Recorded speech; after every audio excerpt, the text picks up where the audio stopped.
చెప్పినాడు. చంద్రబాబు నాయుడు ఆశ్రయం ఇచ్చినాడు, నాకు టోపీ పెట్టినాడు, పెద్దది కుచ్చుల టోపీ, వజ్రకిరీటం పెట్టినాడు చంద్రబాబు నాయుడు. ఏం అలివిగాని పదవులు ఇచ్చినాడు. ఆయనే అట్లా అనుకుంటే నువ్వు మీ నాయనే సీఎం కాడు. నన్ను ఎమ్మెల్యే క్యాండిడేట్ చేసి ఉంటే 98 తర్వాత మీ తండ్రి సీఎం కాదు కదా, ఎమ్మెల్యే కాలేడు, నీ వరకు కూడా అక్కడ రాదు. చంద్రబాబు నాయుడు గారి అతి మంచితనంతో సాచివేత ధోరణులతోనే తండ్రి 2 సార్లు ఈ జగన్ మళ్ళా 3వ సారి సీఎం అయ్యే కాడికి వచ్చింది పరిస్థితి.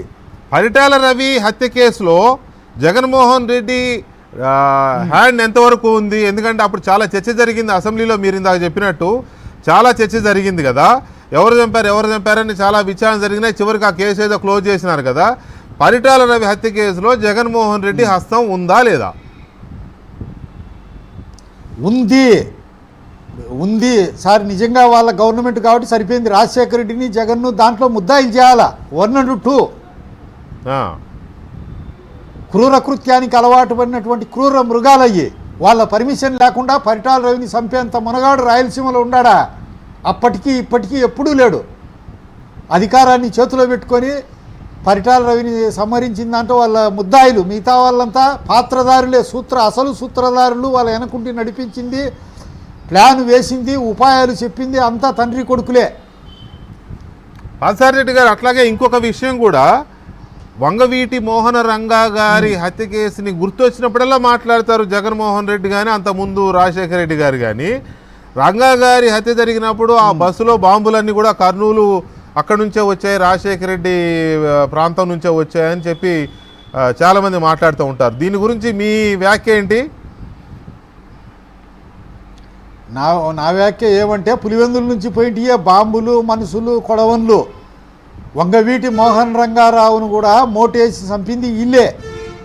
అక్కడ బలమైన నాయకుడిగా తయారవుతున్నాడు. వంగవీటి రంగాను సంహరించే తెలుగుదేశంకు ఆపాదిస్తే మంచి జరుగుతుందని. అట్లా 1-2 కాదు.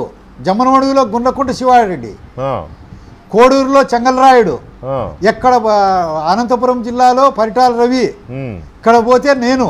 ఎక్కడ బలమైన వ్యక్తులు ఉండారు, ఎక్కడ నా రాజకీయ ప్రభావానికి అడ్డం వస్తారనే వాళ్ళని అందరినీ కూకటి వేళ్లతో పెకలించాలనే ఒక దురాలోచనతో చేసుకుంటూ వచ్చినాడు రాజశేఖర రెడ్డి. అంటే కోస్తాంధ్రలో చాలా బలమైన నాయకుడిగా ఎదుగుతున్న మోహన రంగా తన రాజకీయ భవిష్యత్తుకు అడ్డొస్తాడని రాజశేఖర రెడ్డే ఇది చేయించాడనేది మీ ఆరోపణ?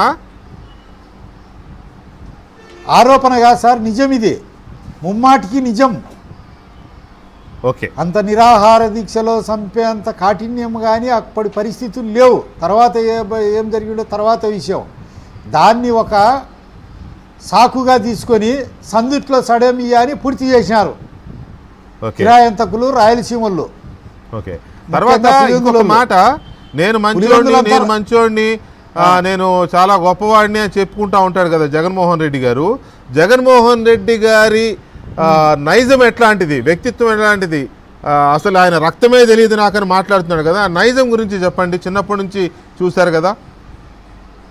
కాదు సార్, అతను ఎంపీ కాకముందే ప్రకాష్ బాబు అని ఎస్ఐ గారు ఉన్నారు, ఒక స్ట్రిక్ట్ ఆఫీసరు, ఆనెస్ట్ ఆఫీసర్ సింహాదిపురంలో. జింకలను వేటాడను పోతే మంగళకృష్ణ ఫాదరు ఆ కేసులో ఆయన ధైర్యంగా నిలబడి ఎంత బెదిరించినా అని తుపాకులు పట్టుకున్నాడు. నువ్వు స్టేషన్ పైకే దాడి చేసి దండయాత్ర చేసి పోలేదా? ఇవన్నీ రికార్డ్స్లో లేవా? మేమంతా పులివెందులలో చూడలేదా? నీకపోతే కొడితే ఆయన కూడా ఢీకొన్నాడు. కొట్టను పోయాడు, ప్రయత్నం చేశాడు. ప్రకాష్ బాబు కూడా ఢీకొట్టినాడు, తిరగబడి కలబన్నాడు. వాళ్ళ చిన్న ఆయన ఎంపీ సీటుకు రిజైన్ ఇవ్వలేదని, రిజైన్ ఇస్తే దానికి ఈయన ఎంపీ కావాలని చెప్పి వాళ్ళ చిన్న ఆయన్ను చెంపదెబ్బలు కొట్టింది అబద్ధమా?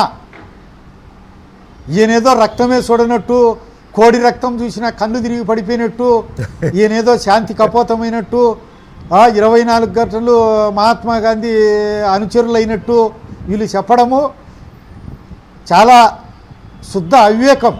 రాయలసీమ